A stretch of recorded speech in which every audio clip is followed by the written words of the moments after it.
And we are live. Hello, Jeff. Hello, Stevie. Beetle Jeff. Beetle Jeff. As we're calling you today. That's right. Always, it's nowhere near as offensive as, was it Jeff Attardo? Jeff Attardo. That you dressed up last time? For the Ninja Turtles. Yeah, so be careful.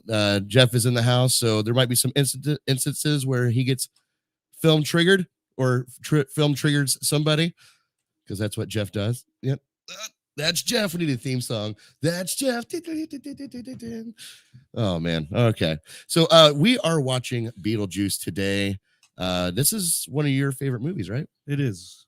I'm a huge Tim Burton fan and huge Danny Elfman fan. And this movie, I was already a big fan of Pee-wee's Big Adventure. And then this movie came out and just kind of helped cement my love for all things, well, almost all things Tim Burton. He's had a couple misses, but mostly hits, in my opinion. Yeah, he's become quite the I don't know. It's over Tim Burton-y now. It's very predictable what we're gonna get. Yeah, I would love to see like another Mars Attacks, come through, because I thought that didn't seem like a Tim Burton-y film, or Ed Wood, things of that aspect like that. Those are the Tim Burton golden nuggets that I love. Well, he also likes to there's not so much of that in Beetlejuice, but especially around the time of like Edward Scissorhands, where he started to with Johnny Depp, those big soulful eyes. Yeah. He does that all the time now, whether it's Christina Ricci or just different actors that he uses. I'll tell you what, Big Fish. Have you ever seen Big Fish? Oh yeah. That's a good one. Fantastic movie. Ewan McGregor is in that, which is a unusual. Like Tim Burton movies, I often feel are almost like M. Night Shyamalan movies, where there's this, kind of group of actors or actresses that are used almost on retainer. Yeah. And it's a question, when you see a movie that doesn't have any of those staples, it's always interesting to see how the movie's going to pan out. Yeah. Whenever M. Night Shyamalan, that you brought him up, whenever I see a movie from him, like you got M. Night Shyamalan when he does something nice, and when he does something that's just like copy and paste that I've seen before, I call it M. Night Shyamalan ding dong. Right. Like, okay, you're going for the low hanging fruit of whatever you do. Right. Thanks, M. Night. But yes, we are watching Beetlejuice. I don't know. I don't think this is streaming anywhere specific. I think you've already said it twice, so I'm just going to warn you. What? The B word. Oh. It's no problem. I'm already here. Beetle Jeff. We come for your daughter, Chuck. Well, I don't know if this is streaming anywhere. I have it on Vudu, so I'm just gonna play it from there. But we're gonna do the intro real quick. So we will start this movie in. You bunch of losers! You're working with a professional here!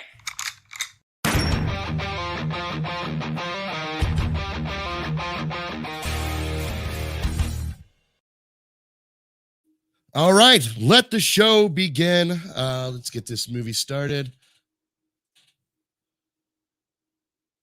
All right, we are at the Geffen Records opening at 6, 7, 8, 9 seconds. So if you want to join us, Geffen Company, not Geffen Records. Geffen Company release. So I just saw the logo and I'm just, the musician in me came out. There's a recent documentary that came out about David Geffen. I don't remember if it's Netflix or Hulu, but it's fucking awesome. Learning how much impact he had on just modern pop culture for music or film, and his ambition. It's pretty fucking crazy. Well, he's the one that suggested Michael Keaton for this role. Yeah, he suggested Michael Keaton. They had Louis Armstrong was actually originally wanted. Really? One of the key cast members that he wanted, Tim Burton wanted. See, this movie does fall into that just very Tim Burton-y thing, but it was the first time we saw it, and that's what makes it so amazing. Well, I think a lot of the movies he made, the characters or things that he drew in notebooks when he was a kid, that he brought to life. I think Beetlejuice and a lot of the characters in this movie, like the Sand Monster and stuff, he was drawing these in notebooks as a kid and then brought them to life. Oh yeah, this is straight from his imagination. And then you have these Tim Burton fans. Sorry if you're one of them. I'm not, but I remember going to see Charlie and the Chocolate Factory in theaters, and we sat behind these two just kind of like frumpy people, you know, whatever. They're all dressed in black. They just turn around like Tim Burton doesn't do things normally. He does his own version of things. Like, I know, right? I know you don't have to explain it to everybody that you see. I mean, I found his Charlie and the Chocolate Factory entertaining. I don't think it's better than the original. No, I'll tell you what ruined that movie for me was actually Danny Elfman's score. Really? I hated every song. I hated the fact that Danny Elfman sang every song. It sounded so robotic. Mm-hmm. It sucked the fun out of the original music that came with that first movie. movie. Love Danny Elfman. I mean, as a kid, when everyone was going to buy Guns N' Roses cassettes, I was buying fucking the soundtrack to Beetlejuice. Beetlejuice, Batman. I mean, Batman was brilliant. He did the Simpsons theme song. Yeah. You know, he's all around. You know, but if there's a man on the planet that I would consider blowing, Danny Elfman is on that list. Is that a that would be just for pleasure too. I don't even need to get paid. Film triggered. But this is brilliant here, the intro where they, you know, do this whole like helicopter shot of the town, and then you realize it's the 3D or the miniature model. Well, it's not. It's a cut, obviously, but yes. No, the whole thing was filmed that way. Go Spider, I hope you can fly. Right. I never really thought about that. Like, here, I'm going to save you and drop you out of a 3-story window. I hope the wind catches you. For anybody tuning in, we are watching Beetlejuice, which is the third time I've said it, but he's already in the house right across from me. Beetle Jef. We are at 3 minutes and 23 seconds. And if you are watching, feel free to make a comment. We will see it and react to it, and we want to know your thoughts about it. Oh, here we go. I'm going to get you a gift. It's wall fucking paper. 1 roll of wallpaper. Happy anniversary, my love. Go do some fucking work, bitch. Might as well buy her a broom. Right. Well, the floor's not going to sweep itself, honey. So. And in this movie, like, Alec Baldwin was relatively unknown. You got Geena Davis, who was huge at this time, and then Michael Keaton, who was obviously huge, Mr. Mom and stuff like that. He was on his upswing. Oh, I think for sure. I mean, Mr. Mom like really was breakout. But like even Jeffrey Jones as the dad in this movie, you know, when this came out, you're trying to figure out in the theater, like, who is this guy? He looks familiar, but without his mustache, you don't realize it's the principal from fucking Ferris Bueller, right? Which was basically his only claim to fame at that point from a notoriety perspective in the general public, you know, release of film. I didn't know who he was otherwise. Oh, here we go. We got a comment. Kathy Barr, Stevie, where is your costume? I am playing the role of the homeowner who died in a car accident, and I'm still trying to figure out life. Hence why I summoned Beetle Jef here to help me rid the people that have moved into my house. For the record, Stevie is wearing a costume. He's wearing a costume of the less attractive co-host for this live viewing party. Yeah, I really had to put a lot of makeup on to do that. So. Jane, get the fuck out of my house. We don't want to sell it. My ovaries are awaiting babies any day now. All right. The original script of the movie that got trashed.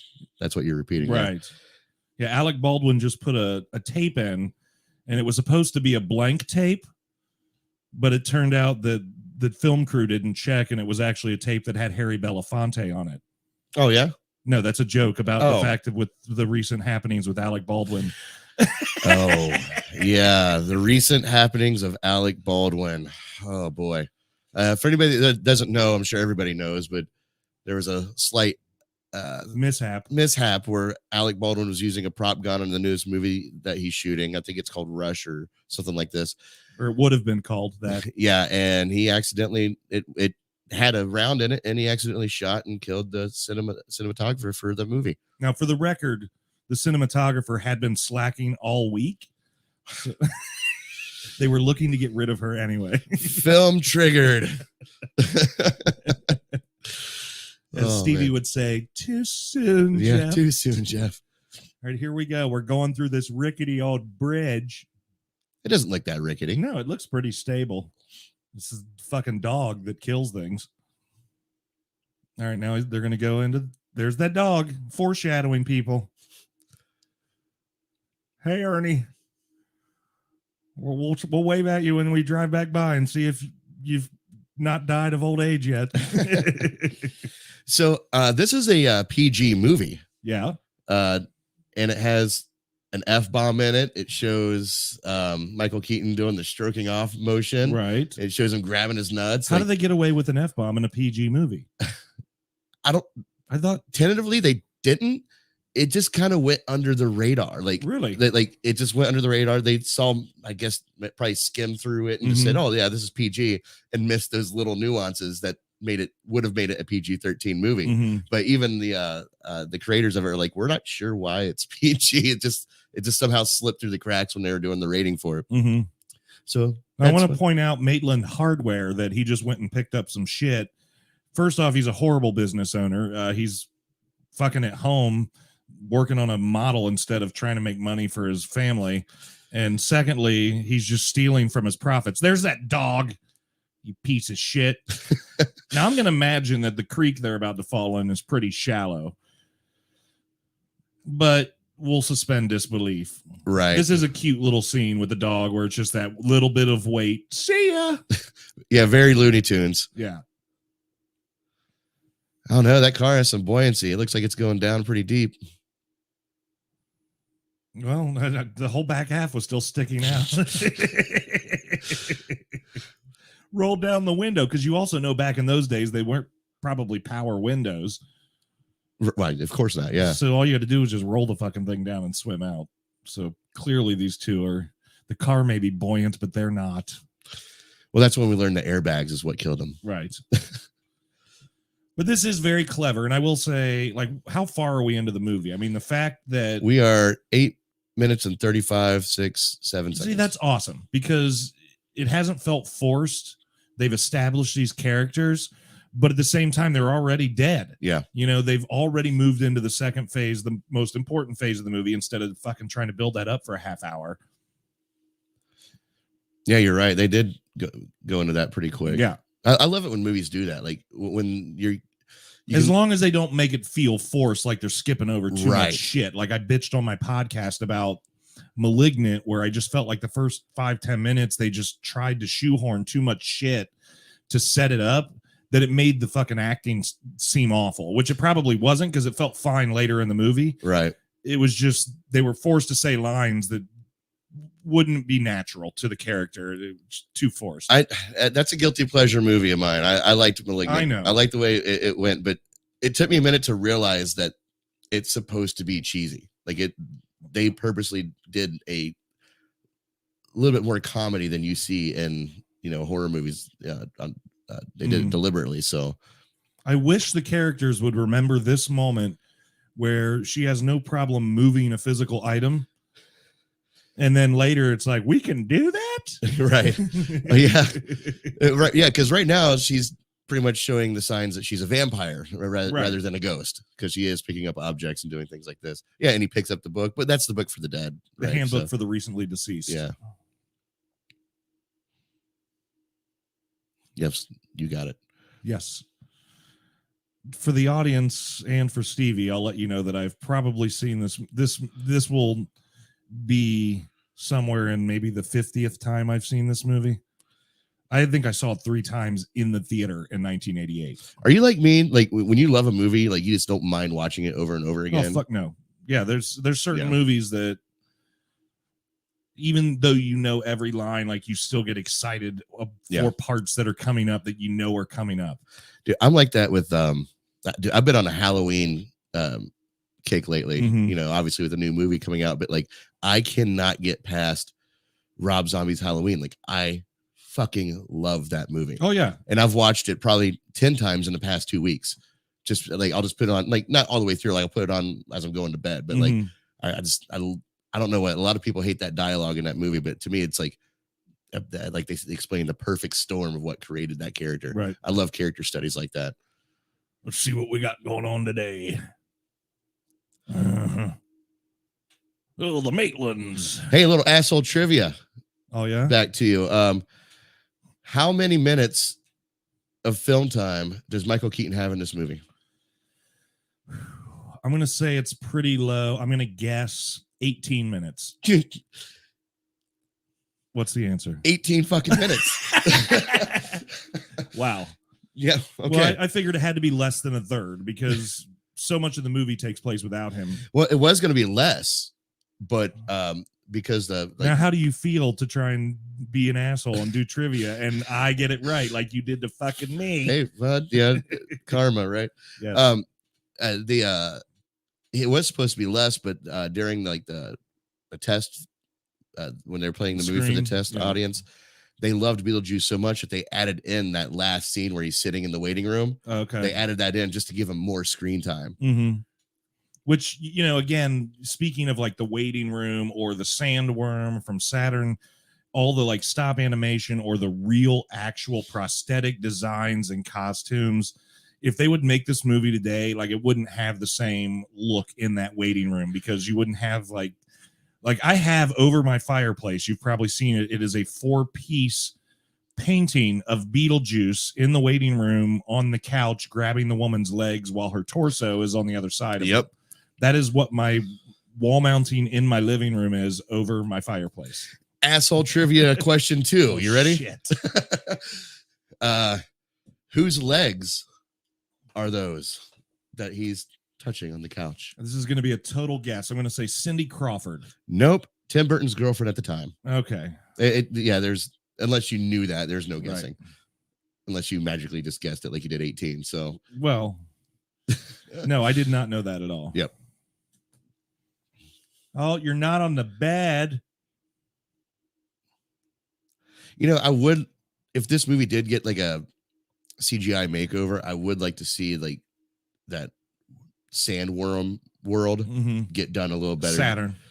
Saturn, is that what that is? Oh, you've been to Saturn? Oh, I've been to Saturn. Oh, okay. I didn't catch that. So supposedly when you step out of the house, you're not in an other world per se, but you're on Saturn. Oh. And they have these sandworms there.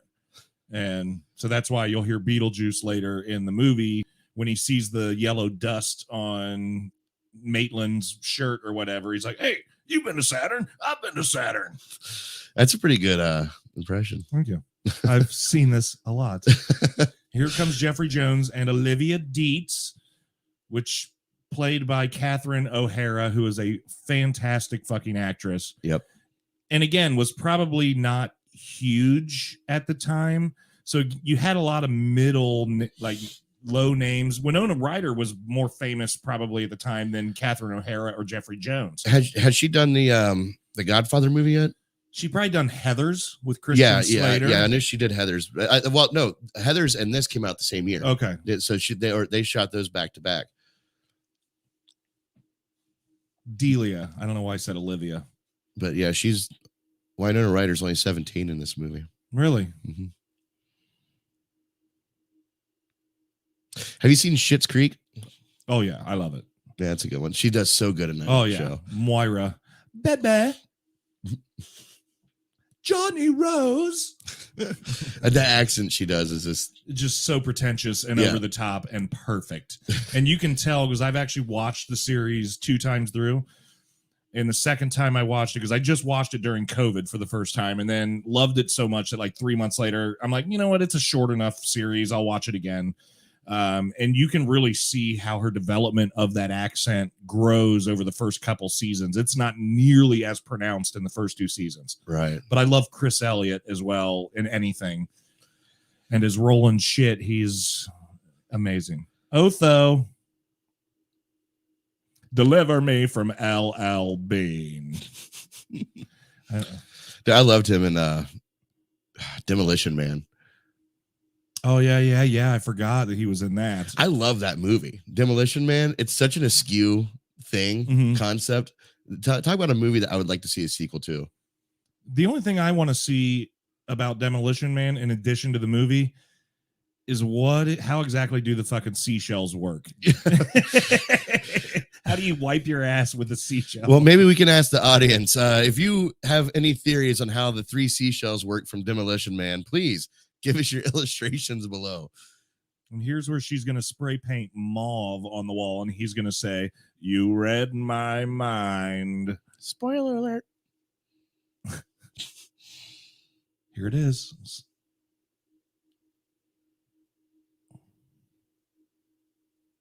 I'm telling you, I know this movie way too well. Do you really need to write mauve with a spraying it in mauve color? I don't think the intent was that.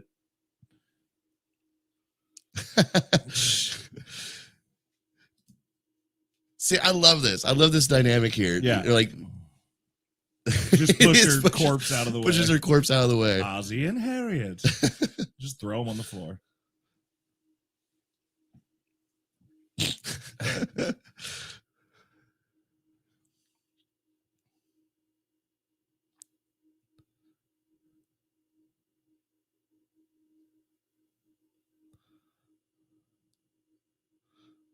So if you're joining us, we're at 17 minutes, 27, 28, 29 seconds watching Beetlejuice, which I don't know if it's streaming live anywhere. Look at that head. There's the line.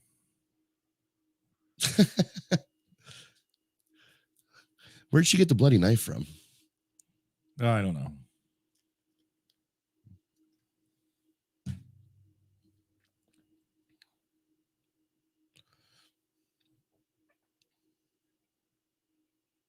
Go insane. Take it with me. You ever see that movie with Nicole Kidman? Well, could you specify a little bit? I'm trying to remember. I think it's called The Others. I think it's called. Oh yeah, that it's pretty much Beetlejuice rated R in its concept. Okay, yeah, I know what you're talking about. Speaking of Nicole Kidman, there's an advertisement that's been running on some streaming network I have. Lucy. It's for like AMC theaters or something, and it's got Nicole Kidman. Yeah. Holy shit, does she look plastic as fuck? Oh, really? Oh my god! Took me the second commercial to realize it was even Nicole Kidman. I didn't catch it. They play that at the next time theater, look at actually. it and you'd be like, oh my god! Like I don't understand how these people think they look better. You look fucking awful. I'd much rather see wrinkles and natural fucking aging than make it look like your face is just plastic. It's awful. Her nose has been redone. There's not a wrinkle to be found on her face. It just nothing about it looks natural or like her. And she has this the new movie coming out, Lucy and Desi, I believe it's called. Okay, where she plays Lucille Ball, and that'll be interesting. Oh, well, they showed in the trailer. They showed one little clip of her as Lucy, but then they stayed away from her for the rest of the trailer. It made me very curious. Are they just going to, like they're just trying to hide it so you can be more excited when you see it, or does it actually look like shit? You know, and like there's like, let's just cut out all the ones with all the promos with her in it.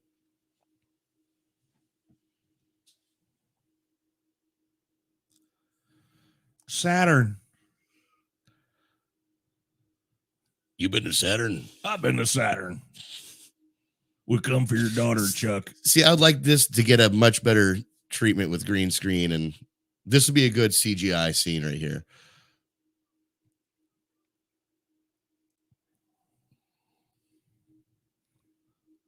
And you have to think that probably a lot of the stop motion animation that they do in this movie was out of necessity because they just didn't have the special effects they needed. So, but you have to think that this probably fueled Tim Burton's love for stop motion to the point where it got to be Nightmare Before Christmas. Right. Well, I mean, maybe this is where it started. Maybe it was he did it in Pee-wee's. He did it in Pee-wee's as well. Large Marge. Okay, yeah. When the trucker picks him up and her face goes freaking crazy.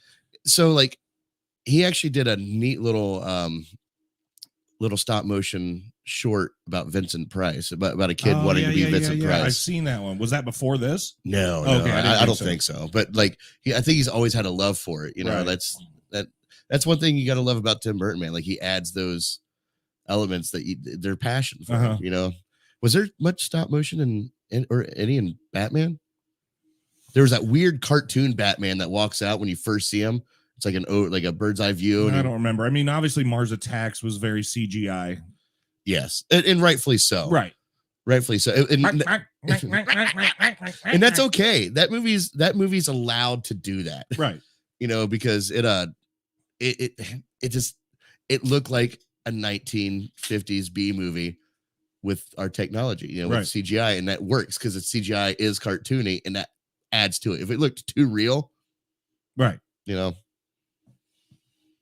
it's just so weird though. Like, as I mentioned, Jeffrey Jones, you know, all I knew him from prior to this was just the asshole piece of shit principal in Ferris Bueller's Day Off. And for him to be this meek cuckold in this movie, you know, where he just gets walked all over by his wife. I mean, he's clearly a loving father to his daughter, but he's also subjecting her to this horrible fucking marriage. I would love to have at least one of these art pieces, specifically the one that looks like a rib cage, kind of. Yeah. I would love to have one of those. Like the one that's like stand up that ends up wrapping around her and crushing her hat at like, the end. Like if I had a bigger studio, I would definitely have props like that in it. I always wanted the book. They sell it, but the problem is like whatever's in it, like, you know, it's not real. Like, unless Tim, well, what? No, what Are I you mean, serious? What I mean is they didn't bother to fill the book with fictitious information. So even if someone filled it with fictitious information, it's not like authentic from like Tim Burton's mind, is what I mean. Right. I don't know. Betelgeuse, by the way. Yes, Betelgeuse. Isn't that like a constellation in the stars? That's the 8th brightest star that we can see in our night sky. Okay. And it's also one of the biggest stars that we can see. Gotcha. And it's a supernova. The only other brightest star that we can see is me.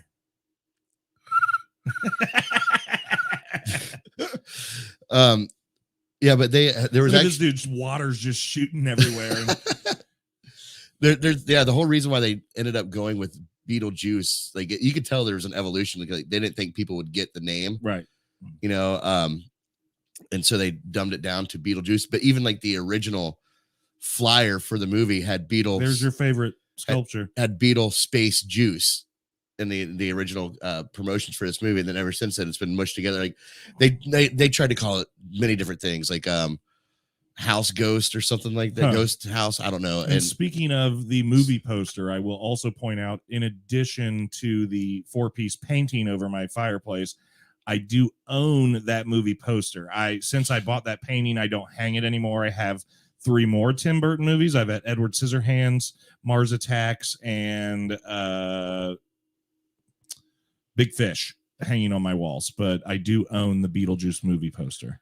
If I were to get a Tim Burton poster, it would definitely have to be Ed Wood. Oh yeah, definitely. I don't know which shot I would want though, or the original Batman, but that was just super basic. Well, yeah, that's more for nostalgia, but like, right, yeah, Ed Wood's a whole different thing for me. I have a lot of below on my fireplace mantle below that Beetlejuice painting. I have a lot of Funko Pop Tim Burton characters, including Oogie Boogie from Nightmare Before Christmas, the 80s version Michael Keaton Batman, Beetlejuice. I might lose some friends here, but I'm not a big fan of Nightmare Before Christmas. That's fine. I used to be. It's an acquired taste. Honestly, I liked it when it came out, but I've only started to love it as the years have gone on, and I've quit putting any expectation on it when I watch it. But it does drag a little bit. Like by about halfway through the movie, it's like, all right. Well, I think it comes down to basically like I just tired of the living. I have a hard time with musicals, but I do like Sweeney Todd. So right. He's horrible with the lasso. So, like, remember Mars Attacks when Jack Nicholson played 2 different characters, and he played that cowboy character? I wish they would have had Michael Keaton play that cowboy character instead. Yeah, that would have been good. I hated the fact that he played that character. Like, it did not connect with me. But if Michael Keaton would have played that character, that would have been fucking gold for me. Yeah, that would have been good. I'll eat anything. The song's coming up.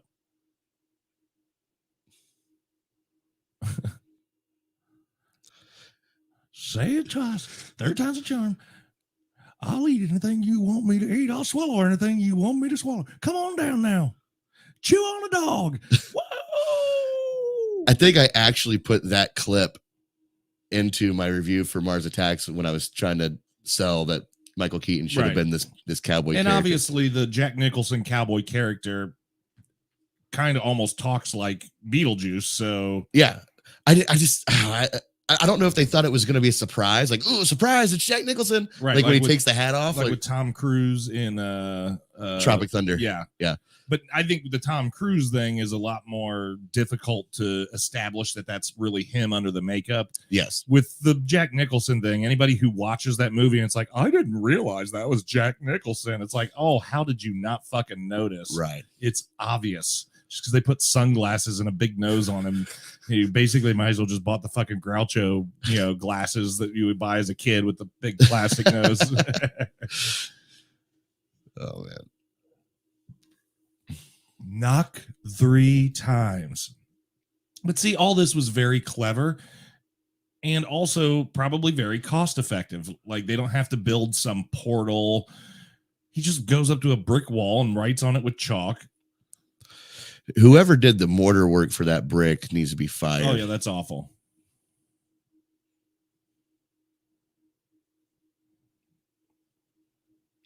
So did you ever try to create your own wall into a different dimension? No. Okay. I'm fully aware that fiction. I like how that door has a hinge. It doesn't just slide out. I didn't see him draw hinges. This is a sham. Son of a bitch. Alec.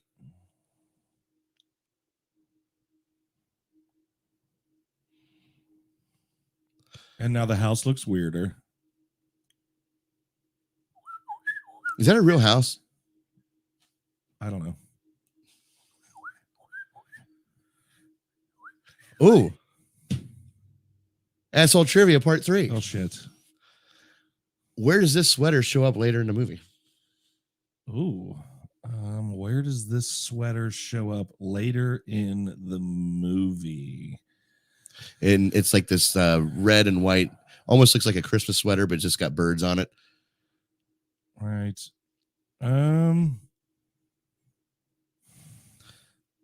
Is someone wearing it when it shows up? Mm-hmm. Is it him? No.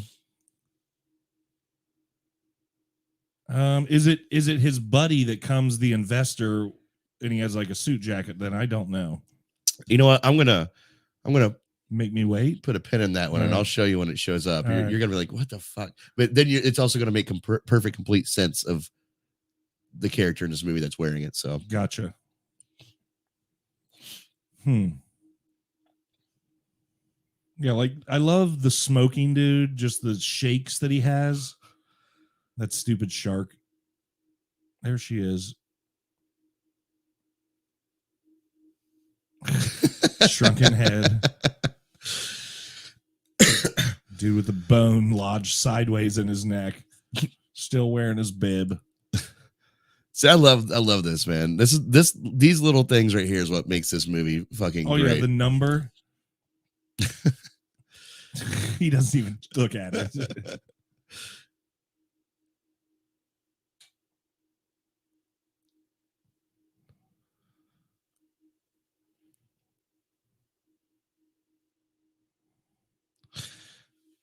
Who is that actress? I feel like I should know who that is. She looks like a modern actress, but I don't imagine it's the same one because of how old this was. Like, I would not be surprised to learn that Selma Hayek. Yeah, I doubt it. Oh no, I'm about to Google it. For Juno, your caseworker. I'm going to look this up. Go for it.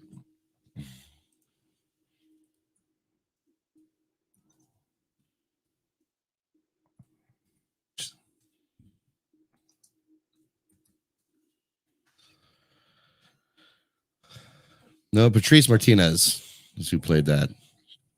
I don't know of anything that she's in. Exactly. See if I can find it. That was my point.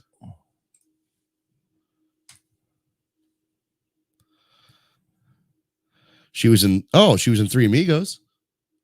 Oh, okay, that makes sense. Gunsmoke, A Walk on the Moon. I think that's about it. We are the three. That's a good one. She was in Zorro.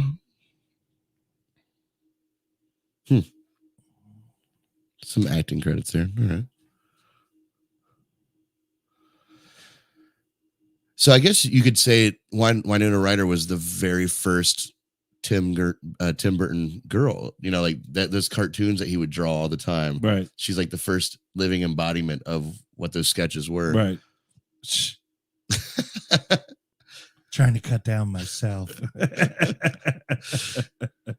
Oh, that's awesome. I just love the shakiness of the smoking dude. And again, you wouldn't have that with CGI. You wouldn't have that natural just reaction to like puppet arms. Like, look at his knee.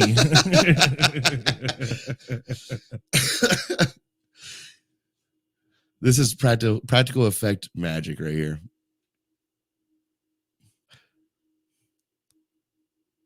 If I knew then what I knew now. They all just laugh at her, suicide comment. Maitland, party at 2. How terrible would it be that like how you die is how you look for eternity? Right. Just like that guy who goes to the slits of the wall, is smashed, right. Obviously ran over from a car. Mm-hmm. But that's also very clever that all of these people that, they make it so obvious what they died from, except for those two. I mean, They drowned, but you would expect them to have some, I don't know, some at least blue or something in their look makeup. Like the people from Creep Show. Yes, exactly. Did they design that specifically for him? Oh yeah. This dude drops his papers on the desk while he's hanging into an inbox. It's awesome.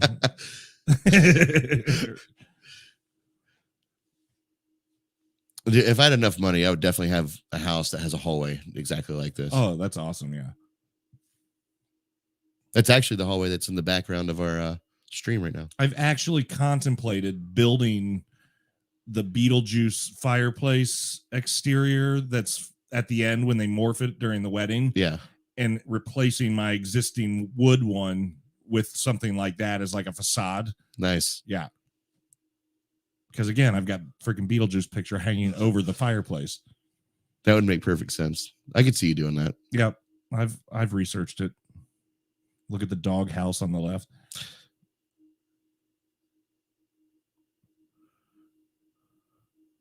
Adam, we're home.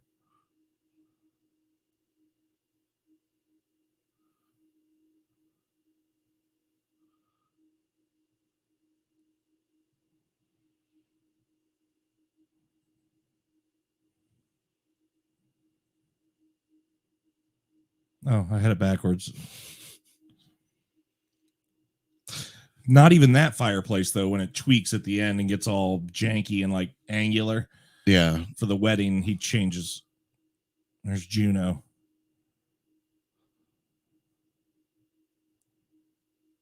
And it's so brilliant how they have the smoke come out of her neck.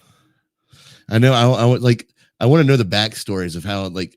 I just want to see the situation that all these people got killed in. Mm-hmm. Is that morbid of me? No. Okay, that's good.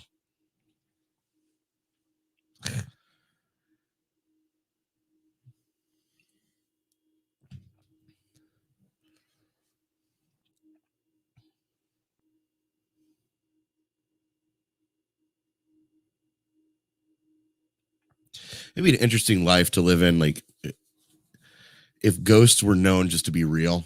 Mm-hmm. Like it's just a common thing of how many gimmicks like there would be to, got a ghost in your house? Try our, fucking I don't know, ghost spray or, or whatever. Oh yeah. Ghost be gone.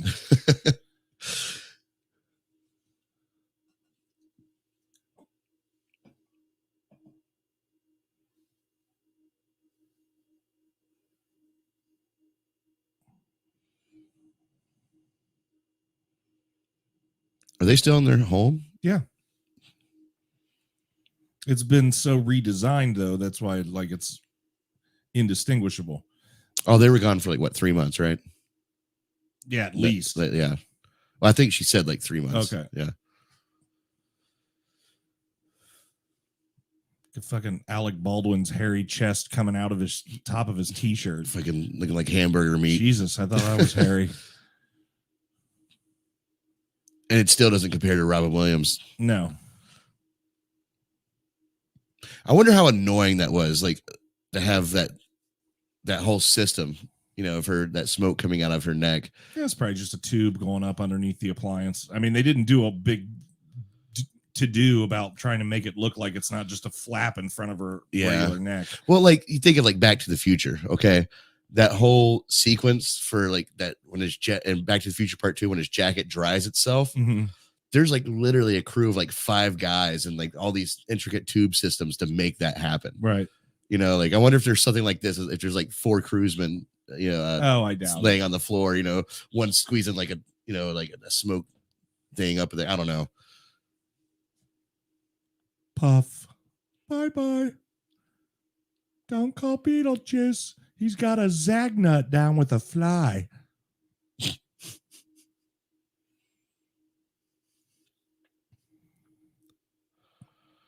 Hey, want to get something to eat? Something for lunch?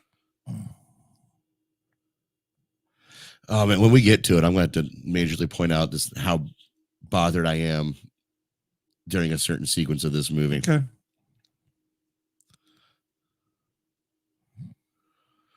Here comes the zagnut.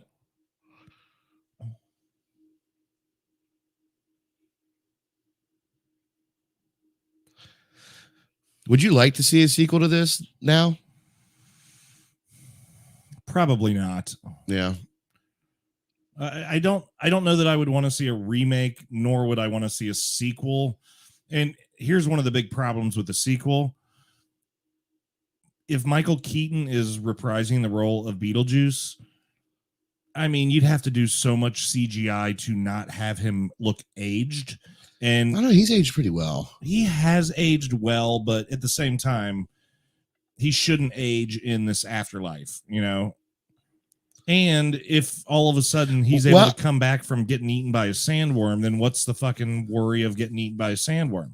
If you can get away from, like, if that's not some next final step.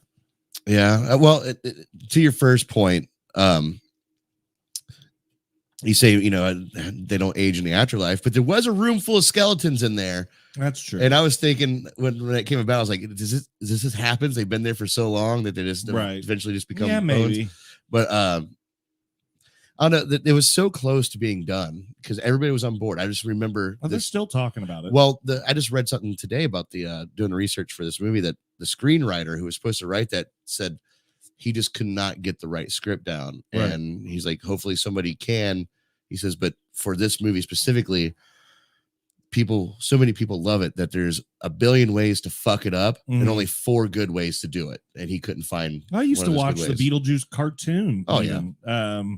So it's not like I have an issue necessarily with trying to continue the story per se, but a cartoon's different because it's all these little quick, 20-minute just scenarios where now it takes place where Beetlejuice and, the Winona Ryder character they're almost like friends.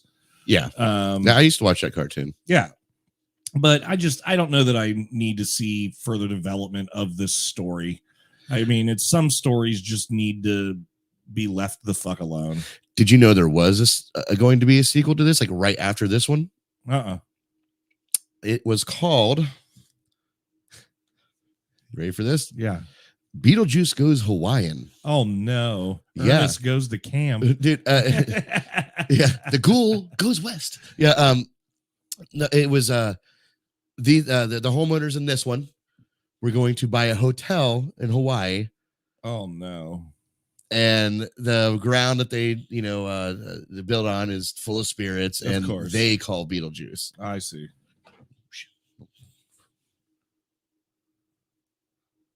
I love that. She mutes them with smeared makeup.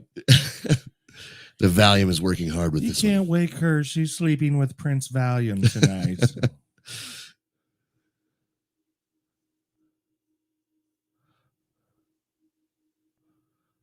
Oh, she thinks that's her parents.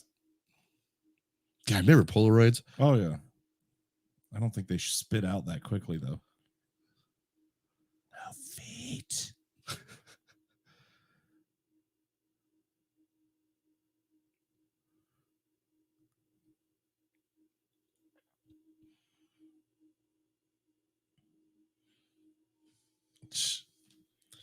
And the original concept for Beetlejuice was supposed to be a rated R horror.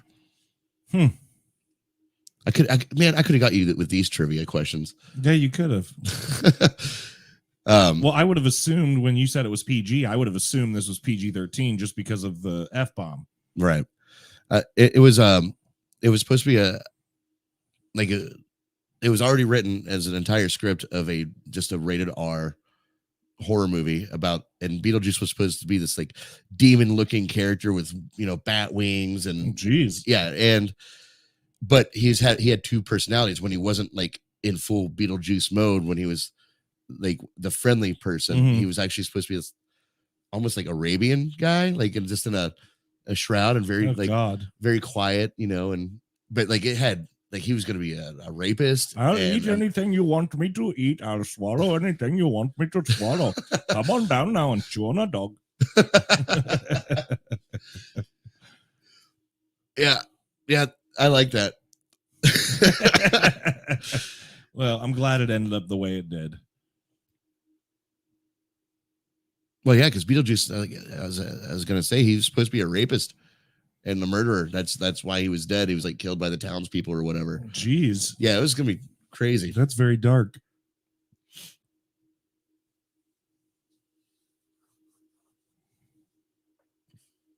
You really are dead.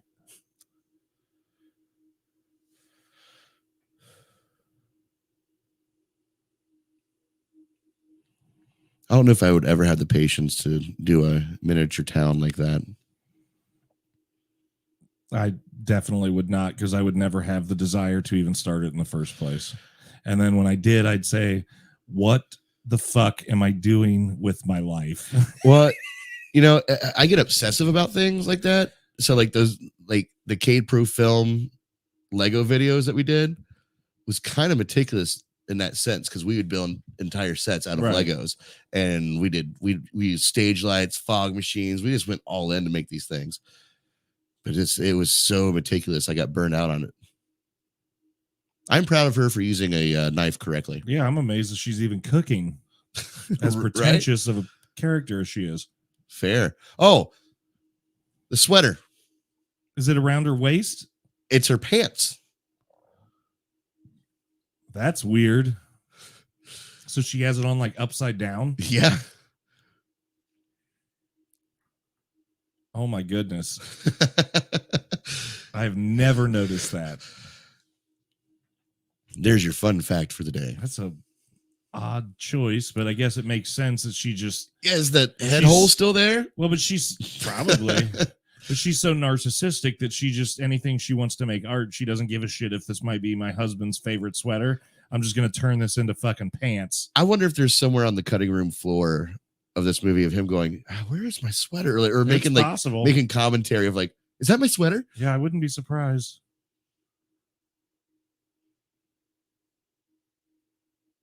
Dun, dun, dun, dun, dun, dun.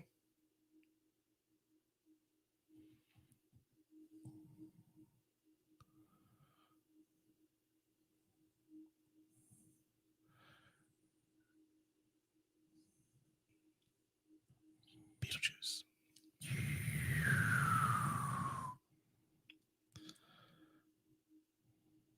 All right, here comes Michael Keaton and the introduction of Beetlejuice. That is so fucking awesome. Well, other than over the shoulder of him reading the paper. Well, yeah, and the Zagnut and shit like that. Right, but I mean, like just a full-fledged. Yeah, here we are. Okay, so this is the part I was talking about earlier that just bugs the shit out of me. Why? Because they're digging through corkboard and shit. Yeah. I think that's hilarious. I think it's brilliant that there's shovels there, but you really don't need them. You're just pushing shit out of the way. like when he lifts up the little, grass, fake grass stuff. Like, I don't know. I just want him to reach down and lift it and pull it away. Right. Like digging through this stuff, I can kind of get, but like, well, he just pushes it out of the way. It's not like he acts like he has to dig it well, out. And also the fact that the print on says the fragile right here, like human size, right? Right. How tiny is that print in real life? That was a mistake.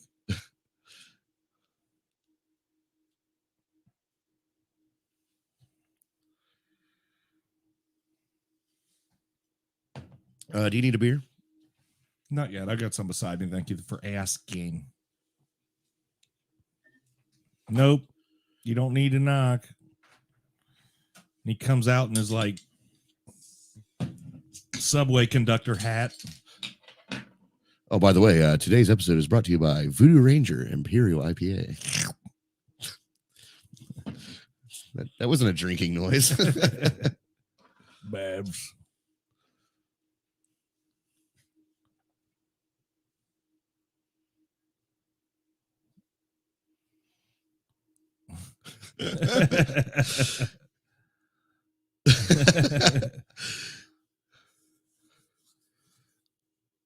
All right, if you want to know where we're at right now, we are at 47 minutes and 35, 36, 37 seconds. The full body introduction of Beetlejuice.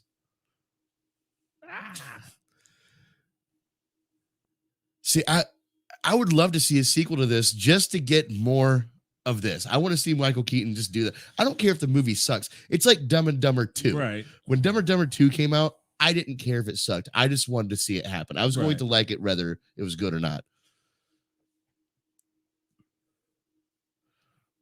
Save that guy for later. Will I have a degree from Juilliard? No, I have a degree from Juilliard. Yeah.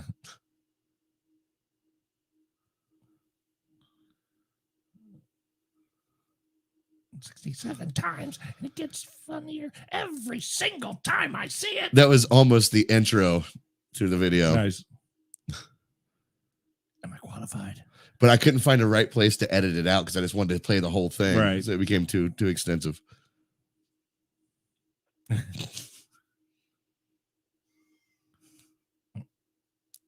Theater of the mind.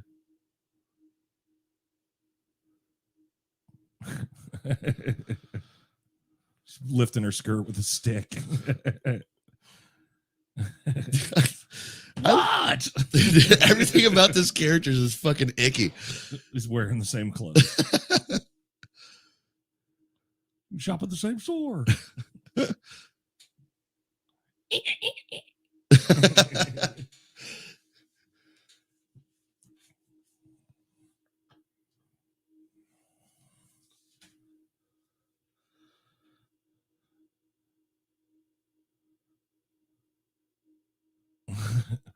I hate him. I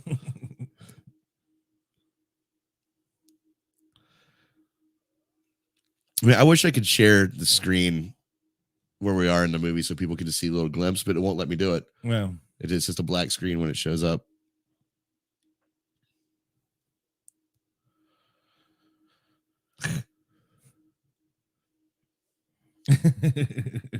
I'll fix you something to eat.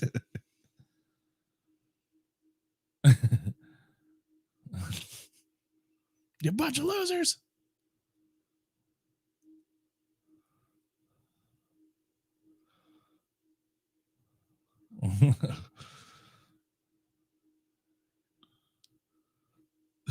There it is. Nice fucking model. That would have been a good opening. I love that line. But again, I was like 12 years old seeing this in the theater, so it's not like I'd never heard the F word before. But usually up until that point when I'd heard the F word, it was more in like horror or action thriller movies. Hearing it in a comedy, usually my parents wouldn't let me watch like R-rated comedies. Right. They would let me watch, PG-13 R-rated horror with their supervision or something like that, knowing that the cursing was done in a more like, oh, fuck, oh, shit, like reactive type of cursing. It wasn't like they were putting, Eddie Murphy Delirious on the TV for me. See, my parents were a little bit more frivolous with me watching stuff like that.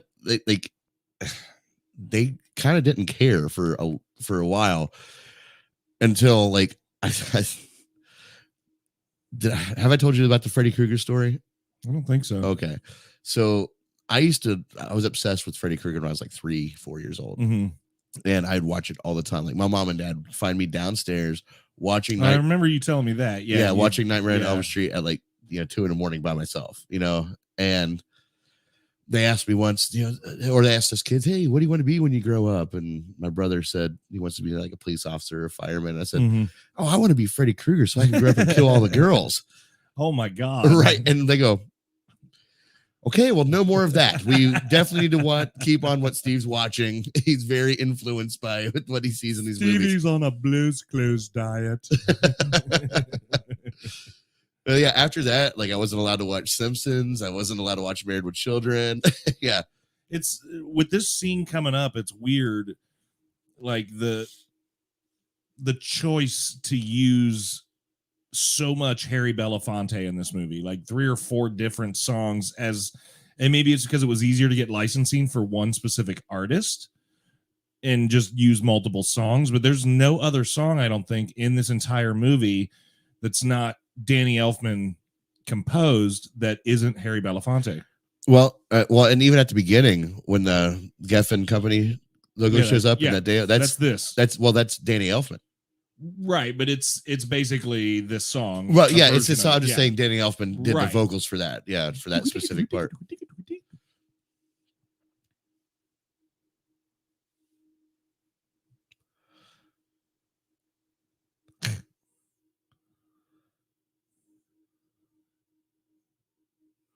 So wait, did I miss it? Did they agree to have Beetlejuice help, or is he just like kind of like showing them what he can do? No, they're doing this. Oh, they are. So they left Beetlejuice and they said, screw it, we're gonna figure out something on our own. So this is the couple making all of this happen to try and scare the people and do it on their own without Beetlejuice's help. And then when the family is like overjoyed and thrilled with this experience and they want more of it, that's when Beetlejuice is like, it's showtime. That's when he comes in from the whorehouse. It's such an interesting comparison. Like when I was a kid, like looking at all these adults, I'm like, man, look at all these old people, Now I'm looking at it, I'm like, man, she looks pretty good right here. Yeah. Like it's a weird I just never thought I would I've never found Catherine O'Hara to be like particularly attractive. No. Well, neither have I, but like there's just something about this scene right here, the way it's lit. I don't know. She looks good. So you want to shoot your shrimp all over her face? That was a joke to the scene where the shrimp jumped on everyone's face. Yeah. Yeah, there was a reason behind that joke. I would definitely like to have shrimp with her sometime. Okay. Fair enough. At least 1986. Her. And see, now they're waiting for everyone to flee. And instead they're just ecstatic. Otho's trying to figure out how to turn this into a money-making experience.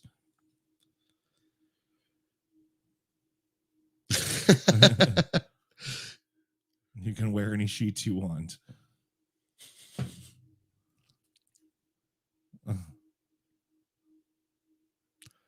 Or the lambada. The lambada, yes. That's a shout out. Yes, to Ramon. Ramon. I kept calling him Ramon, but he's like, no, it's like, come on, Ramon. Ramon Eileen. Ramon Eileen. Yes, there you go.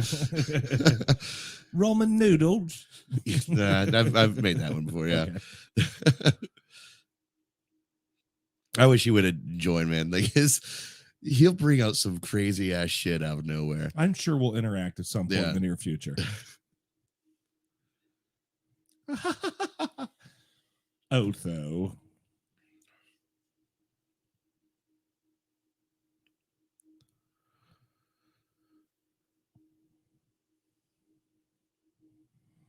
Delia, you are a flake. You have always been a flake.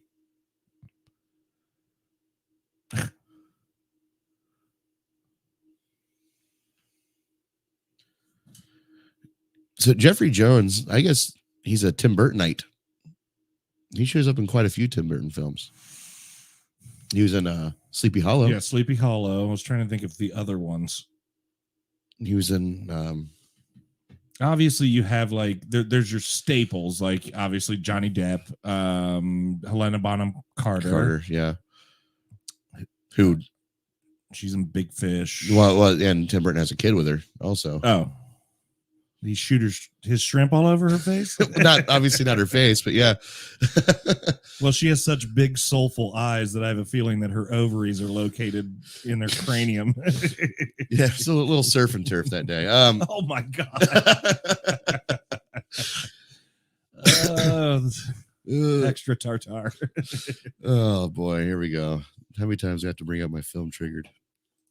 Bam.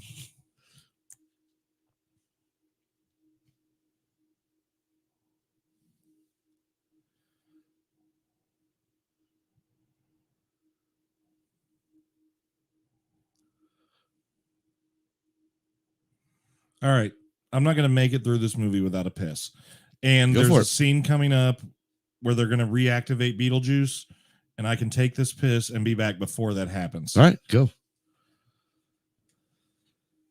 Well, this will be a nice dynamic for everybody to see exactly how the studio is set up. You see Jeff leave here, and you'll see him appear right there. Be sure to shut that door. We don't want to see you pissing. Man, thank God that guy's gone. He was really bumming out the party, huh? All right, so we are watching Beetlejuice, and we are at 58 minutes and 7 seconds.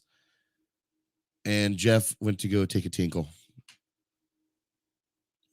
He's got prostate problems, I think. Because he literally peed twice, like before we did this.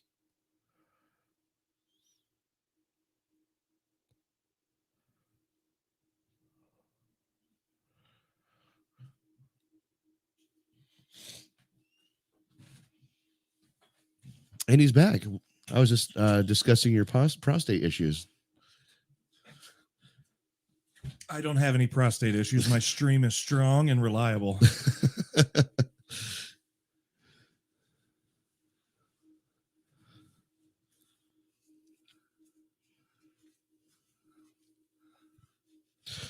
Did they really need to hide? I'm confused about that part. Well, maybe they're worried that now that they Have been exposed. well, or that the people realize that they're actually there, that they might be visible. They probably didn't really need to. It's a visual cue for the audience. Right. That they're hiding. Yeah.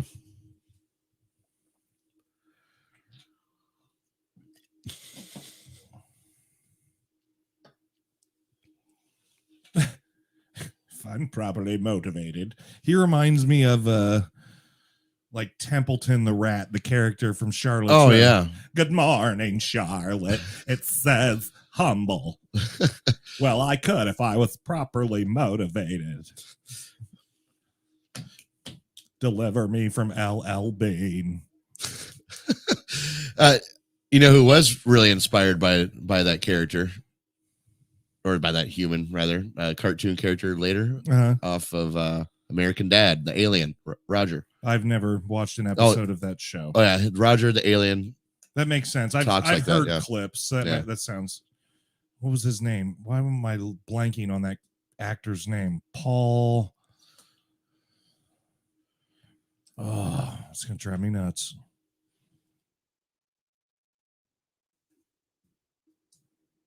Paul Lind. That's who it is. Yep, that's it. He was also big on Bewitched, wasn't he? He was also very big on where the celebrity squares or whatever. Oh yeah, I never really watched that. Well, it was before my time. But where you'd have center square celebrity. He was a very popular center square celebrity. So this whole snake scene, Mm-hmm. I was reading about that they actually shot that before, like the snake itself is not stop animation, I don't think, but the head is. So they shot the snake scene without putting the head because they were already doing all the stop motion before people were hired as actors yet. Right. So they didn't know who was going to be standing above them or whatnot. So you just see legs and shit like that. Right. You know, they didn't even know that Michael Keaton was going to play Beetlejuice yet when they were doing that. Oh, so wow. So they had to put the head in later. Oh, okay.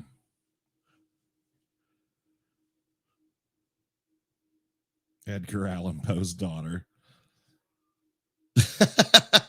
I like how she can be pricked. She's dead, but her fingers can be pricked. Well, yeah. Well, same could be said about him being killed by a sandworm. He's already dead. Right, I know, but you don't know that he's killed. He's just transported to maybe a different area of existence. It'd be like when Freddy Krueger. I'm feeling a little anxious, if you know what I mean. It'd be like when Freddy Krueger gets killed. You know, like he always comes back, but he just goes to hell for a little while. Right. And then a dog comes and pees on the fucking junkyard with fire coming out of its dick and opens the ground, and Freddy comes out again. That's the dumbest fucking. What was that? Nightmare on Elm Street 4, where there's a dog in a junkyard that lifts its leg and shoots fire out of its dick. That's 2. No, you're right. That is 4. Yeah. So that'd be 4. Oh, wait, not the Dream Warriors, but the one after Dream Child. Warriors. Yeah, the Dream Child might have been 5. Okay, so yeah, it is 4 then. What is 4 called? I don't remember. You got Dream Warriors, something, and Dream Child. It might be Dream. I think the Dream Child is 5. Yeah, because they've established that character in 4. But yeah, okay. So the girl was the same. Yeah, she's in 2 movies. Okay, got you. That's where I'm. And she's got the brother that does karate in the garage and shit like that. And she's Alice is her name, and she's a waitress. Who's she ended up becoming a pretty big actress, whoever that is. I think.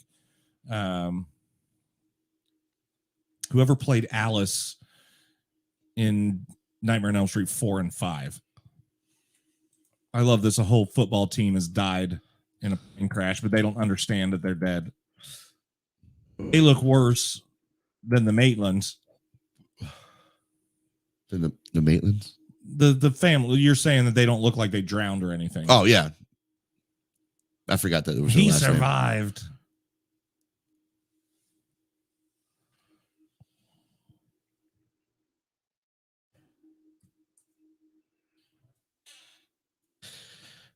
The Dream Master? Dream Master. Yeah. Is that number 4? Yes. And then Dream Child would be 5, where Alice is now Lisa Wilcox. Wow. That's who played Alice. You know what? She reminds me of an actress nowadays. Oh. She was in Freddy's Dead. Freddy's Dead in 3D? Yeah. Which I may or may not have seen in the theater under the influence of LSD. Are you fucking serious? I am dead serious. Unfortunately, we didn't time the peak properly, so by the time the movie actually started, you've told me this we before. were coming down, but yeah.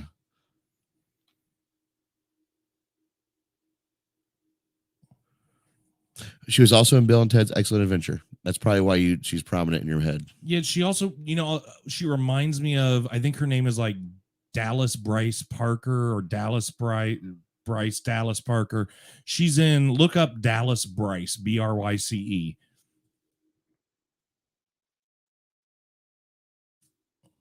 Like an actress. Yeah, Bryce Dallas Howard. Okay, Bryce Dallas Howard. But look at her, and she kind of looks like Alice. They have very similar attributes. Oh, I could see it. Yeah. I could see it. So for some reason, maybe I was thinking that she developed into Bryce Dallas Howard. I like how she scratches out things on her suicide note. Now plummeted. No one's going to notice that I wanted to write jumped. Seth Draven popped in for a few seconds to say hi. Thanks, What's up, buddy. Seth? Thanks for doing our sound check with us. Yes, I appreciate it. You. And by the way, you can if this sounds like shit, it's Seth's fault. You would. Well, he's the one that said it sounded fine. And by the way, you can catch Seth live here on Film Trigger tomorrow for our drive-by news that we do every week with Seth, myself, Ramon from Hit or Miss TV, and I always have a group chat of other YouTubers I send the link out to. Sometimes they pop in, sometimes they don't. It's always a surprise, but we have a lot of shit to talk about tomorrow, so please tune in for that, 12:30 Eastern Standard Time. Shameless plug. There we go. See, this is one of my least favorite parts of the movie, because Juno already No, I don't know. You got to tell me. Well, Juno, the caseworker, told them earlier, why are you going to pull your faces off for people who can't see you? And now they're doing things that would require them to be seen. And she's telling them that looks good. But yeah, but do they? But can they be seen now? We don't know. Since the people are.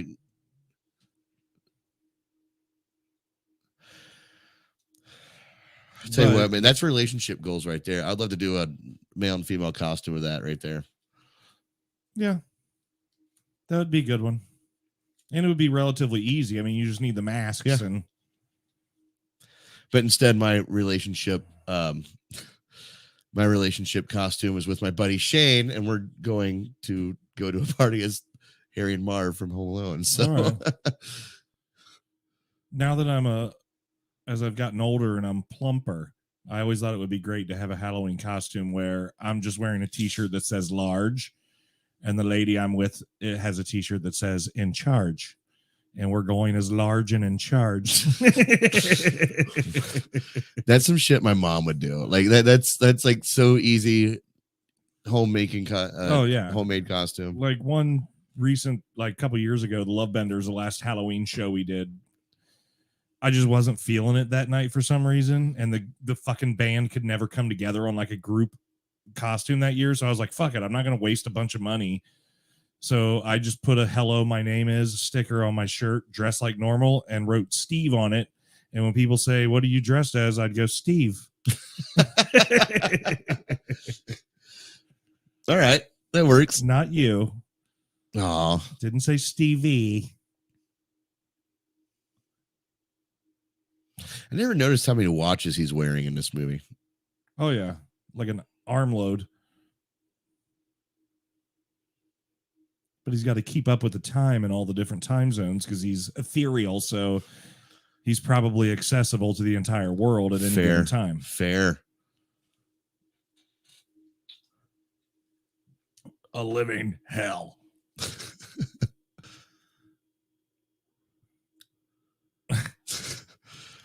What was wrong with the pen idea? Turn around and look behind you.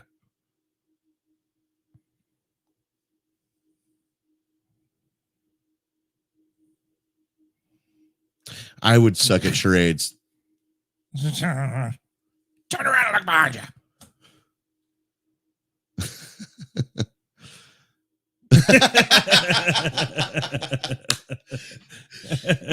That was fucking perfect. Hi, how are you? Beetle orange?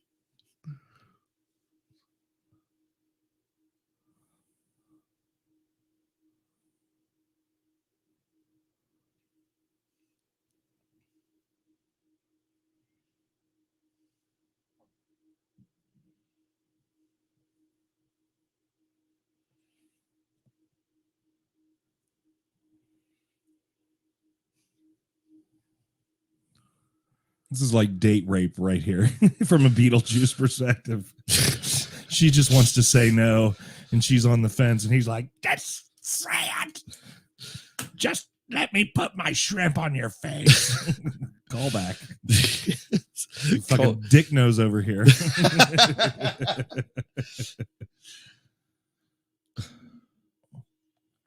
For the record, even if she stretched her face, she wouldn't have that many teeth. That's a lot of fucking teeth. We're in the afterlife here, man. Anything's possible. But they immediately... plot twist. They're stuck that way forever. No, because they immediately changed. Yeah, I know. It'd be interesting. Except for his nose, he can't figure out how to fix it.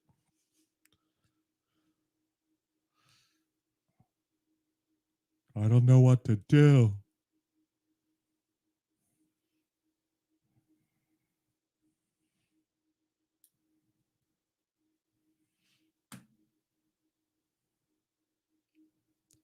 She's right, Lydia.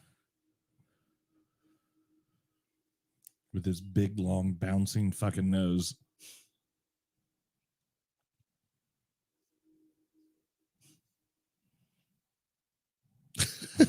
Sorry. It's just he's giving her like fatherly advice and just looking so ghoulish. Right. His nostrils are just huge, so stretched out.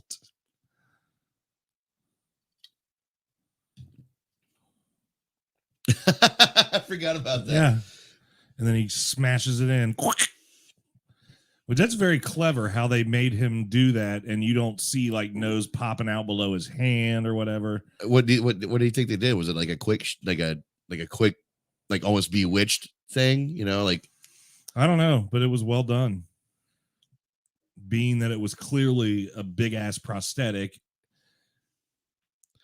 Today's episode is brought to you by Big Ass Prosthetics. That's right. And Shrimp Face. Thanksgiving Park. You can see Big Ass Prosthetics in such movies as Beetlejuice and Boogie Nights. And Jeff Does Dallas. I'm wearing a prosthetic in that one. Have you ever seen Boogie Nights? Oh, yeah. Okay. Clearly a prosthetic. It was unnecessary for them to do that at the end. I know it was shock value. Like, this is... Who are you to shame shock value content? I know, but still, it was just like, just to close the movie with that. It was such a brilliant fucking movie with so many amazing performances and good drama. We didn't need to see a big fake fucking dick on Marky Mark at the end of that fucking movie. And now he's selling fucking Chevrolets here in fucking Columbus. I know, it's weird, isn't it? It's so weird to hear that advertise. Come on down to, Mark Wahlberg, Honda or whatever. Come see how big our trucks are. Right. and yes, ladies, they're real. Yes. Extended cab.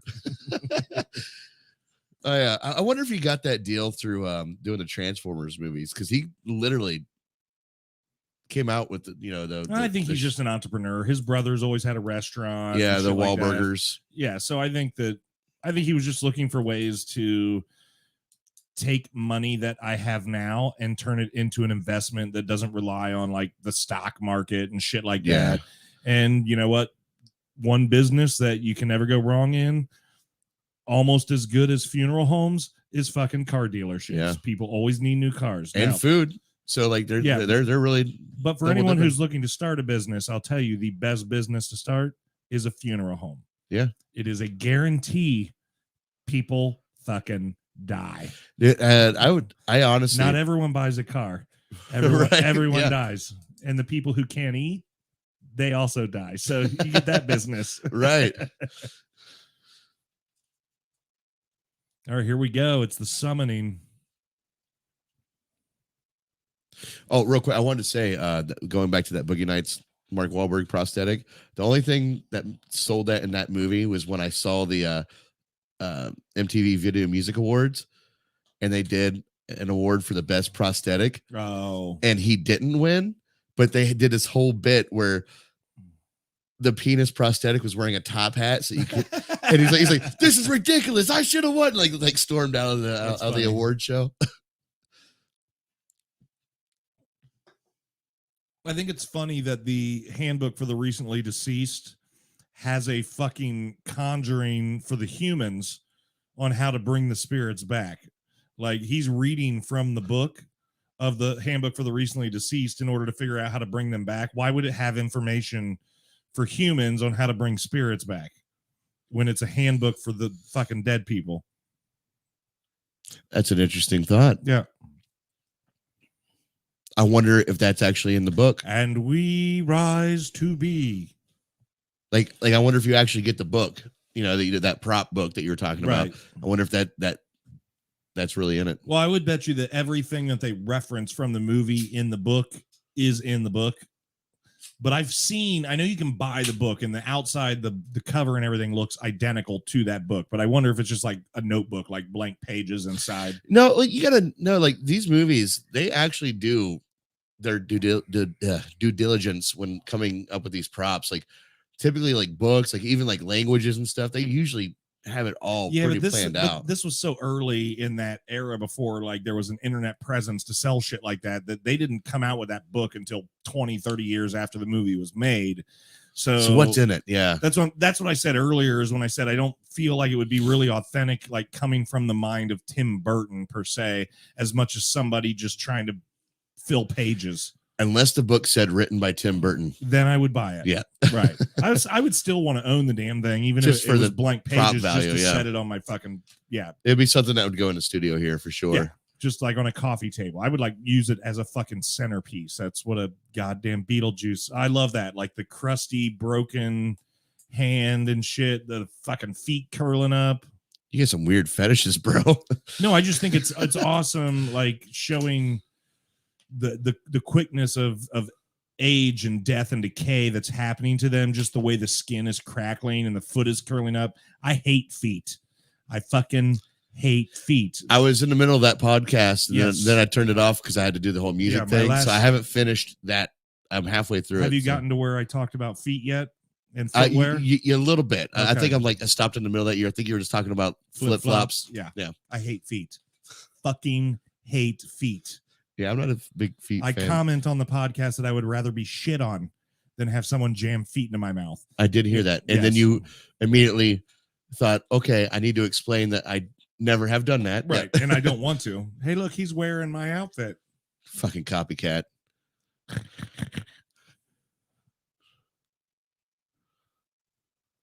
Marriage of inconvenience. So like you saw this in theaters. Yep. Like what was your overall, if you can remember, what was your overall experience? Did you consider this as a Well, it was a packed theater for one. But were you like laughing and also kind of like moments like this, like a little like scared? Oh, yeah. Yeah. And Okay. a lot of that has to, like, this is one of the reasons why I would blow Danny Elfman, because there's so much to the soundtrack. Like right here, those high pitched, almost out of tune violin strings that are reminiscent of like Psycho and shit like that. Yeah, there was a lot of. You weren't like scared from a horror aspect, but they definitely, and the actors, like, especially like right now, it's silly, but you're seeing these characters who are terrified and were previously so into the idea of this, and now they're scared. The lighting has changed, everything's darker, and you realize that Beetlejuice isn't as funny as you think he is. Right. And so while it looks silly what he's about to do, it's like, well, he might do some pretty terrible shit right now. I swear to God. I love Michael Keaton. These inflatable fucking, he shoots them through the ceiling. This is beautiful. Like this, Yeah. This is beautiful directing, artwork, cinematography, everything in that realm.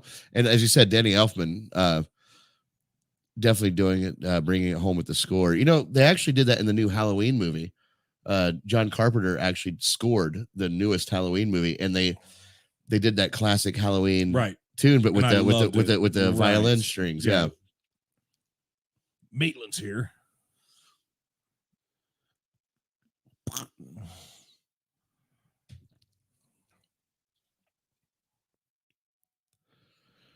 Not so fast.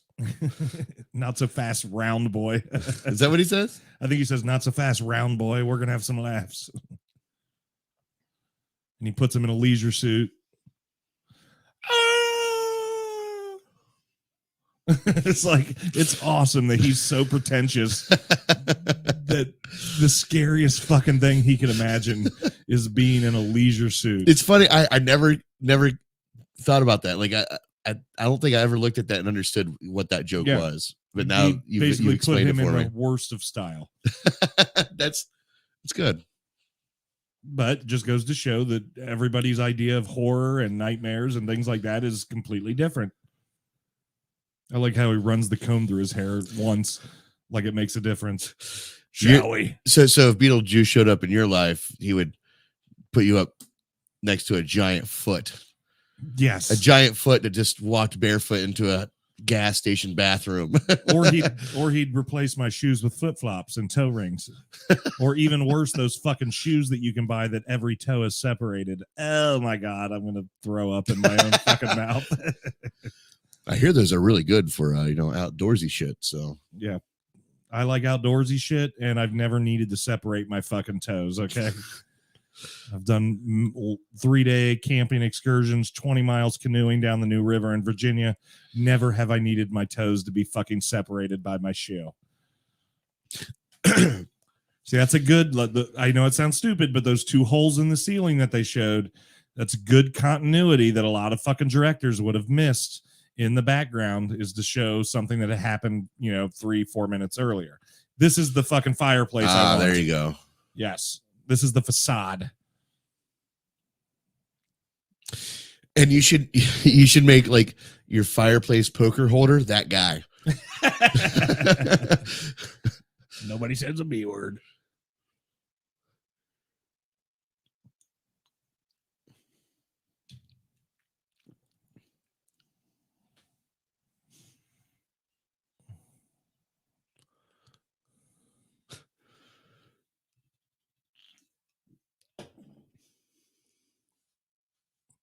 And this is brilliant. The way he throws the zipper on Geena Davis and then the steel plate like he's pitching a baseball. Man of mine.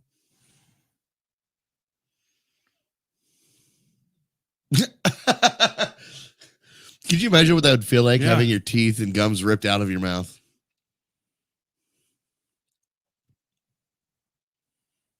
Scram. I love that red dress, though. Mm-hmm. I've always wanted a Halloween wedding. Take a hike.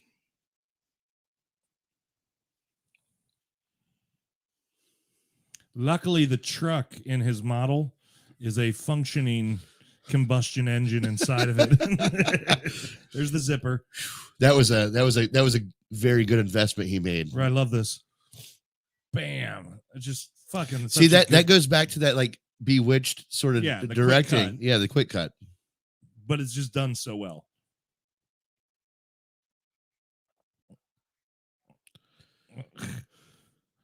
I know I got it here somewhere, darling.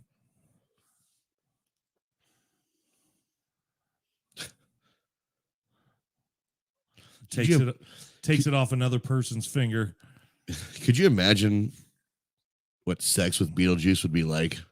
It would be fucking awesome. He would rock your world. See, this is when your parents should have made you stop watching this movie. There it is. She meant nothing to me. See, I don't care, man. Here comes the truck.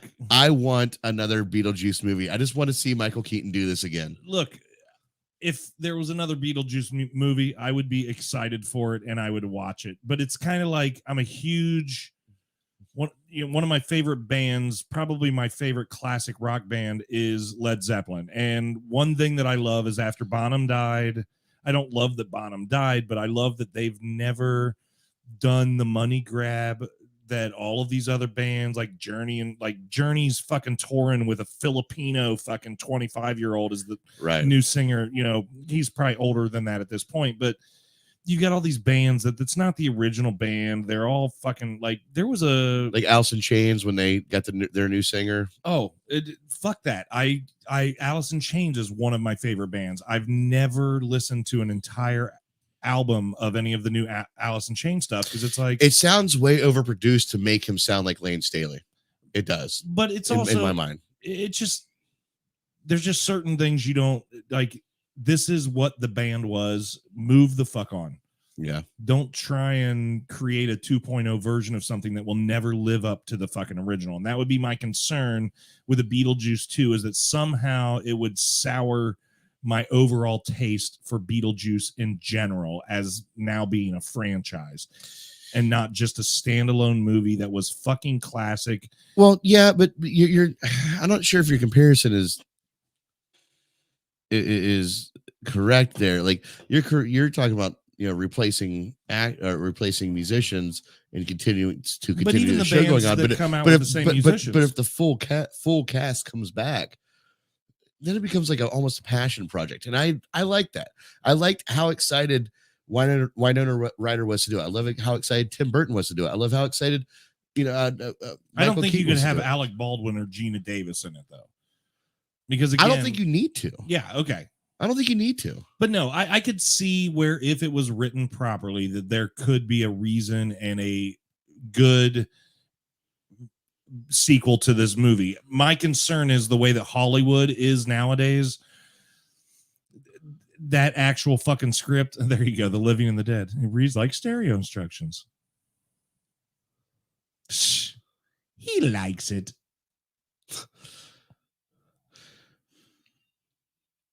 I don't know. I mean, it would be interesting to get the full cast back. Shake, shake, shake, senora. Shake it all the time. But again, that's where I know you've already brought up like the afterlife aging, but like Alec Baldwin, like you mentioned that he looks like he's lost weight, but there would be no reason, even if he aged, there would be more no so reason for Geena him Davis. to gain weight. Geena Davis looks so different now. Oh, I'm sure, because she's probably part of that Hollywood elite that's pumped her face full of fucking semen and Botox to the where she looks like, well, you put it in when it's liquid and it hardens after a few minutes. I mean, I don't know what they're fucking using in these actresses, but it makes them look solid. There's no fucking natural movement of the face. And I didn't mean semen from a penis. I meant naval officers. Jeez, you have a dirty mind. It's a toxic trait, sir. I love this. The quick swap of the number.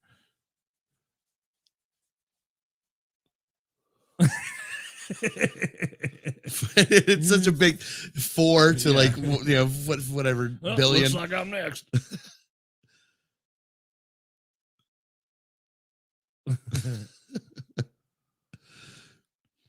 Okay, how about this? Instead of doing a sequel, how would you like to see a Beetlejuice prequel?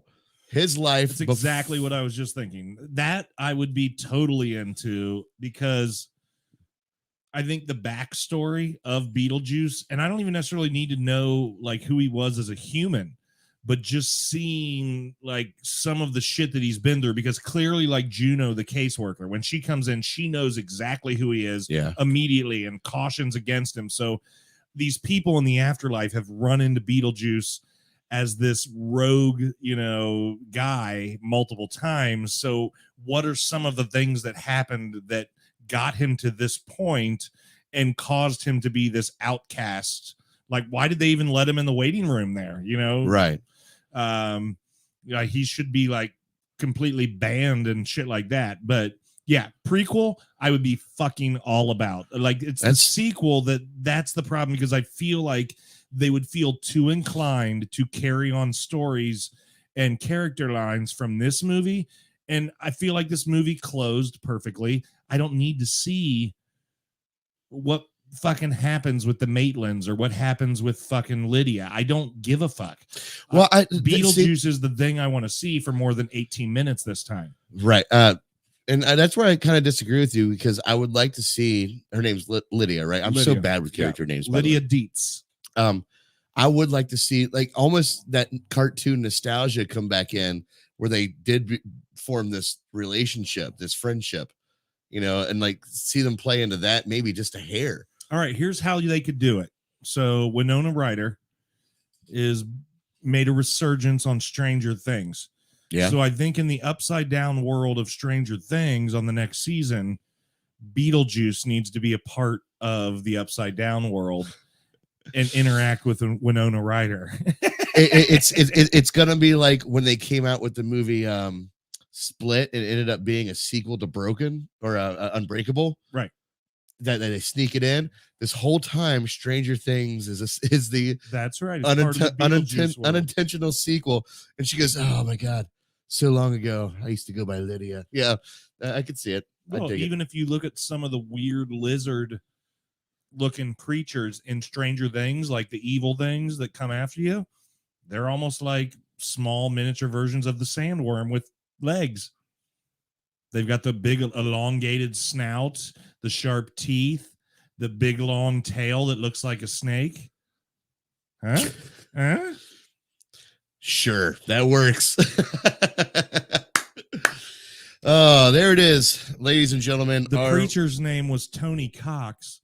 Here we go. And there was a different, well, no, what I was going to say is that, not Cox. What I was going to say is that they listed on the credits the preacher as Tony Cox, but the voice of the preacher was someone completely different, probably because they had to hire a midget to be the preacher. Yeah, kind of like the Never Ending Story, the snail rider. Mm-hmm. You know, that's played by the actor who played the Oompa Loompas later in the Charlie and the Chocolate Factory Really? movies. But his name, he has the most Jesus. he has the most pornographic name. His name is Deep Roy. Yes, Deep Roy. Um, I thought you were going to say Dong McButterface, but no, but my point is that they dubbed over his entire fucking get off there.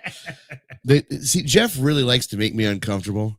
Well, not that we have PG content over here, but well, you only made 2 rape jokes, so we're good, right? did I even make rape jokes You tonight? did. You did. Oh, well, but at least I didn't Well, I almost call made you a rapist. I almost made mention of it, but I didn't want to start the train. Well, I was going out of my way. So, for those of you who don't know me or haven't seen me doing a live watch party before, I am a podcaster. Yeah, tell them what your podcast is. It's called Jef Becomes Jef. It's available on all podcasts. Stevie's actually coming over on Monday.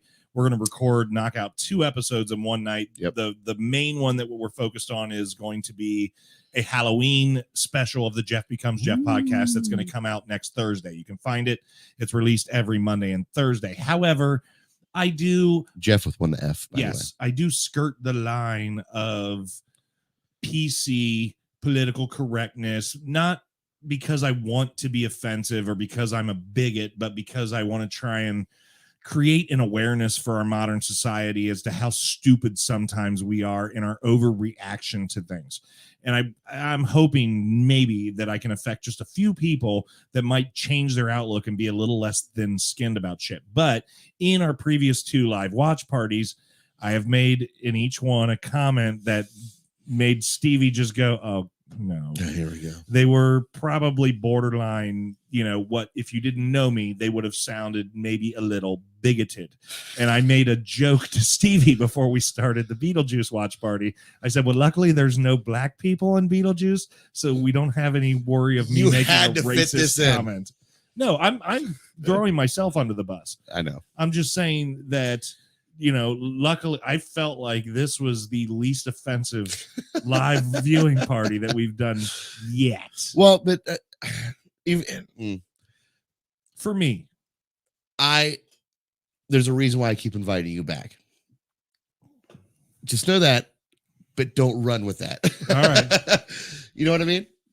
No, I was you. thinking when you were giving this very positive description of what your channel is about. You're like, this is what I want to do. I want to push the subjects. And I was thinking, dude, all I want to do is take this clip of you describing your podcast in a very serious manner, wearing this costume, and just send it to you. And that should be that's my promo. Yeah, that's your promo right there. You guys, you can take me seriously. I'm a deep thinker. I am, but All I right. am. All right, everybody. We're going to close it out here. I want to thank Jeff. Again, you can check him out on Jef Becomes Jef podcast. Also, the link to his website is in the description below, so you can find all of his Music, podcast, Etsy store, etc. Yes, exactly. You can find it all down there if you're interested. Also, we'll be back here tomorrow for Drive-By News with Seth Draven and Ramon from Hit or Miss TV. Friday the 15th. I haven't told him about that yet. Okay, that's fine. Friday for 8th. I love his accent. Well, until next time, guys, stay trigger happy, my friends. Peace. Shrimp on your face. You bunch of losers! You're working with a professional!